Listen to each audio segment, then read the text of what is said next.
Hola, ¿qué tal amigos? ¿Cómo están? Bienvenidos de nuevo al taller creativo Soy Tamam.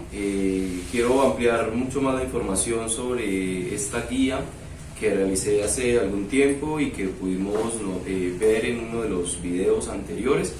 Es una guía para la sierra circular de banco que nos permite realizar diferentes molduras. Hay que recordar que cuando son piezas de madera muy grandes, como en este caso que tiene 9 centímetros, ya una fresa o directamente en la ruteadora se complica un poco. Tendríamos que alternar diferentes fresas e irle sumando, pero para medidas tan grandes definitivamente ya una mesa ruteadora no nos daría buenos resultados. Por eso existe la tupi o el tambor, pero es una herramienta que, digamos, acá en el taller ya es un poco grande para lo que realizo. Entonces este tipo de trabajos, digamos que es eventual y no todo el tiempo lo estamos realizando, como para invertir pues en una tupi. Además me parece una herramienta pues mucho más riesgosa también, y se puede de pronto suplir con guías como estas. Ya lo vamos a ver un poco más a fondo en el video. Otra máquina que por supuesto realiza estas molduras de forma mucho más segura tal vez y más práctica es la molduradora, ¿no? Pero es otra máquina que obviamente pues tiene un costo muchísimo mayor, un trabajo muchísimo más, digamos, dispendioso en la elaboración de las diferentes cuchillas.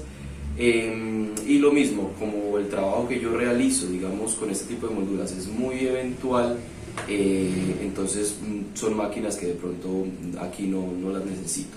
Esta guía nos permite realizar diferentes concavidades en la madera para realizar las molduras desde una dimensión, la mínima, que sería precisamente un trazo con la misma sierra. O sea, si yo pongo las guías paralelas, las pongo precisamente de forma paralela al disco, simplemente con estos tornillitos me permiten moverlo. Como vieron, estaba totalmente perpendicular al disco, pero ahora al moverlo en este sentido me permite ponerlo completamente paralelo. Estas guías están realizadas de una forma muy sencilla. Simplemente con la ruteadora vienen dos trazos paralelos acá y paralelos acá, y donde se cruzan las líneas empieza un semicírculo en ese sentido, que simplemente se puede hacer con la ruteadora y un compás.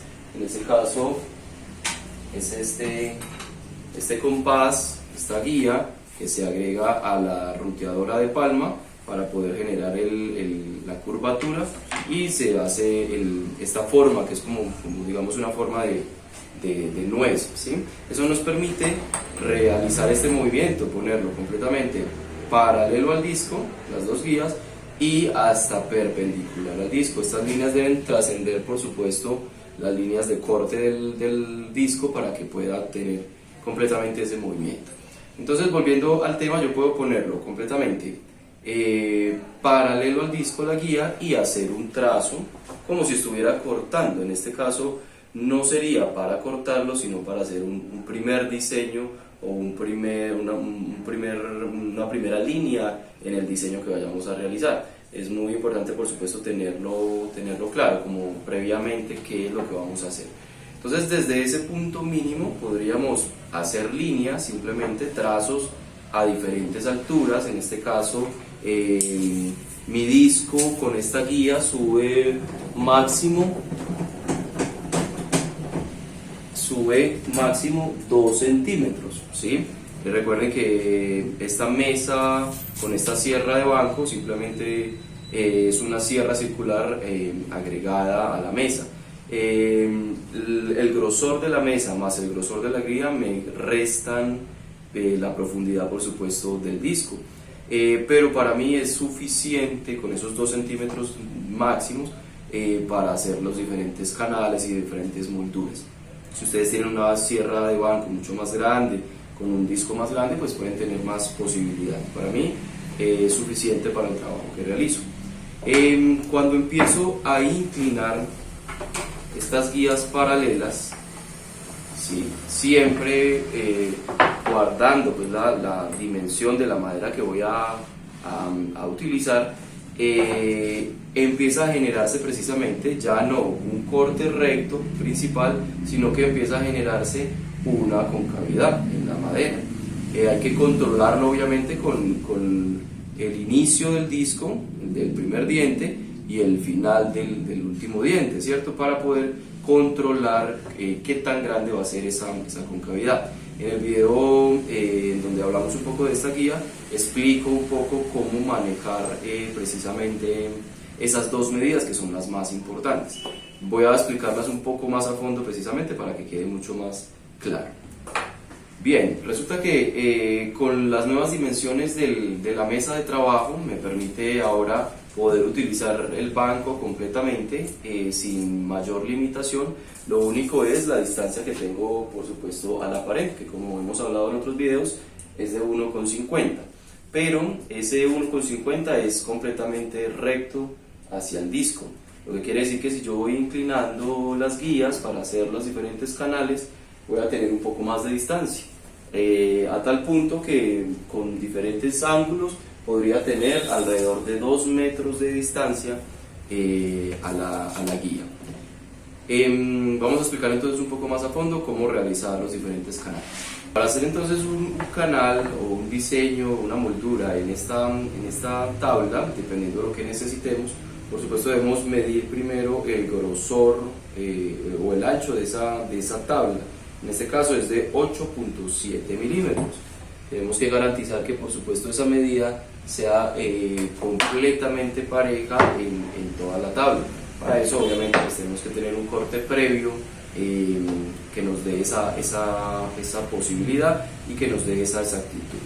Eso porque cuando yo lo vaya a trasladar directamente en las guías paralelas, si una parte de la tabla es más ancha que la otra, así sea 1 milímetro, y yo ajusto estas guías a esa medida, pues se me va a trancar, va a ser como una cuña que va a estar apretada en uno de los lados. Entonces lo único que voy a lograr es que se me atranque y que genere mayor presión sobre el disco. Lo más probable es que quede girando en un mismo punto porque está atrancada la tabla, queme la madera y pues obviamente me vuelva el trabajo completamente inseguro porque yo voy a tener que hacerle fuerza para poderlo pasar. O sea que lo primero es garantizar que la tabla que voy a utilizar tenga unas medidas exactas. Lo segundo es determinar qué tipo de moldura voy a hacer, qué diseño voy a hacer. Para eso tengo que dibujarlo precisamente previamente para poder tenerlo claro a la hora de utilizarlo. En esta tablita vamos a hacer un diseño muy sencillo. Vamos a tener una primera zanja que va a ser simplemente un trazo como si fuera de corte. Lo vamos a hacer a 4 milímetros de profundidad, va a ser un primer diseño. Luego vamos a tener una concavidad de alrededor de unos 3 centímetros y medio, pasando por toda la mitad de la tabla. Luego vamos a tener un espacio donde vamos a hacer un pequeño canal, muy pequeño, también cóncavo.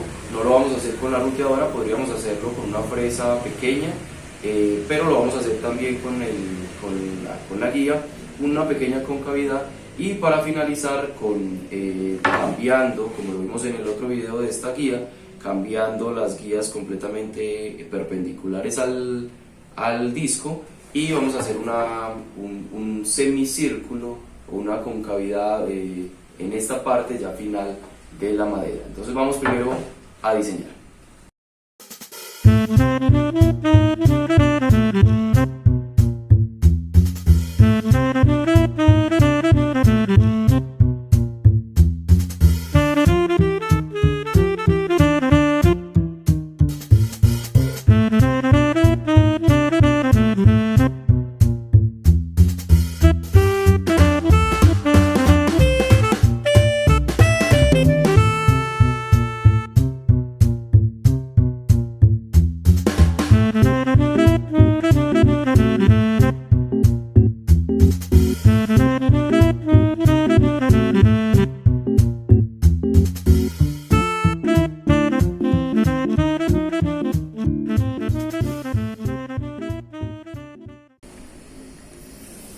ya teniendo el diseño listo, entonces vamos a empezar a determinar las diferentes distancias y podemos trazarlas directamente en la madera. Si vamos a hacer el primer trazo, por ejemplo, que va a marcarse simplemente con el corte de la sierra a 4 milímetros de profundidad, simplemente medimos esta distancia del borde, obviamente acá, de 1 centímetro hasta el principio del diente. Entonces siempre vamos a tener en cuenta eso, el primer diente que va a cortar y el último diente que va a cortar.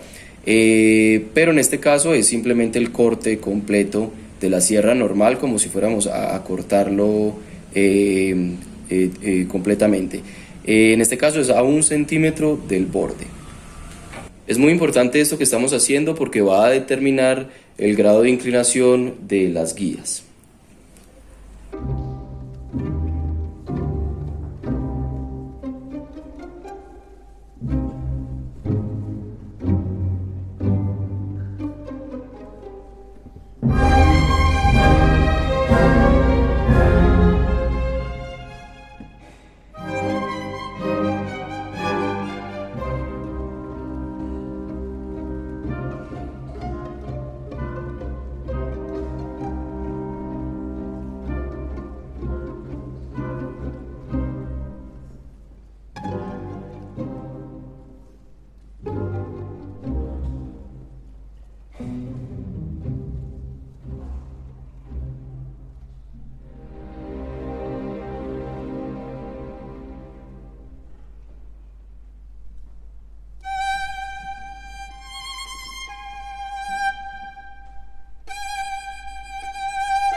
Bueno, lo logramos. Recuerden que este es un trabajo que hay que realizarlo con muchísima calma, con mucho detalle, midiendo bien, sin afán. Como estamos utilizando la sierra, digamos, de una forma no habitual, entonces con mayor razón hay que hacerlo con mucho detalle, con mucha calma. El disco debe subir para cada uno de los cortes, a excepción del completamente recto, del primero, que ese no tiene problema con la profundidad. Para todos los demás debe ir subiendo 1 milímetro a la vez, hacer muchas pasadas. Si tiene 7 milímetros de profundidad, pues serán 7 pasadas para poder lograr bien la forma y para que sea mucho más seguro. Recuerden que este método es el que se utilizaba antiguamente cuando no existía la ruteadora, el trompo o la molduradora. Todo se hacía con la sierra de banco y con estas diferentes molduras y estas posiciones. Espero haber sido claro con la explicación. Cualquier duda, cualquier pregunta, con muchísimo gusto la puedo resolver. Recuerden que lo más importante es hacer el diseño y medir dónde corta el primer diente y dónde termina de subir el disco con el último diente. Obviamente cada vez que estamos haciendo las medidas, que estamos tomando las distancias aquí en la sierra, por supuesto tiene que estar desconectada. Miren que en algunos momentos toco incluso el disco para moverlo un poco, para poder alinearlo con la mesa y poder tomar la medida exacta. Obviamente, y lo recuerdo, la sierra tiene que estar desconectada, más cuando el interruptor está en la parte de adelante. Si está conectada, yo estoy midiendo acá, por accidente con mi cuerpo, con mi pierna, toco el interruptor, lo prendo y pues obviamente no vamos a hablar de lo que puede ocurrir. Siempre, completamente, eso debe estar ahí siempre presente. Voy a hacer una medición, desconecto. Voy a correr algo, desconecto. Voy a hacer cualquier cosa que no tenga que ser con el corte, desconecto. Solamente conecto a última hora cuando voy a hacer el corte. Bueno, muchísimas gracias por ver el video, espero haber sido claro con la explicación y de nuevo recordarles, si tienen alguna duda, alguna pregunta, aquí estoy para resolverla. Un saludo muy grande para todos, muchos éxitos y nos vemos en el próximo video.